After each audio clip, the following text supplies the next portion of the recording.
Most people would recognize that if you start smacking a kid to tell them not to be violent, you're in fact reinforcing the very message that you're saying you're trying to interrupt. And so, you know, the old adage of, you know, that it was used in capital punishment, and when we're trying to make sure capital punishment didn't return, why kill someone who kills someone to show that killing people is wrong?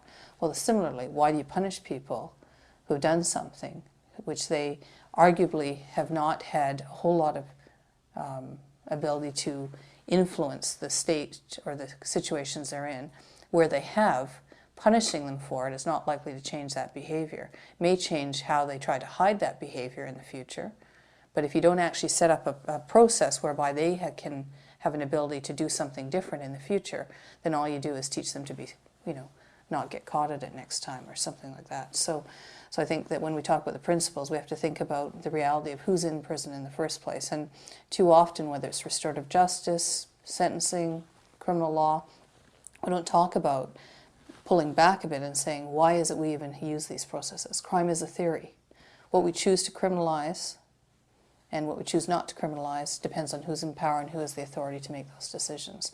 So when you recognize crime's a theory, you have a whole lot of leeway to determine what you'll criminalize and what you won't, and we don't even have those discussions in terms of, we end up talking about tinkering with those who where, you know, we just continue to decide we'll catch or criminalize more things or we'll norm crime.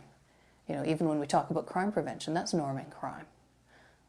You know, I used the example today in our session of when you have food programs, when you feed kids in schools and say it's crime prevention monies, what you're essentially saying is, I'm feeding you kids so you don't become young criminals. What kind of message does that send as a society when we fund things and call it crime prevention? Not everything that we choose to criminalize gets reported, because it depends on in whose interest it is to, one, label something a crime, and then in whose interest it is to criminalize certain individuals in certain contexts when they've done certain things to certain other people. So, you know, you have to look at the layers of privilege and opportunity and lack thereof to see, you know, where it's likely and where it's least likely and where it's most likely that'll be where something will be criminalized. Because many people would say, oh yeah, homicide.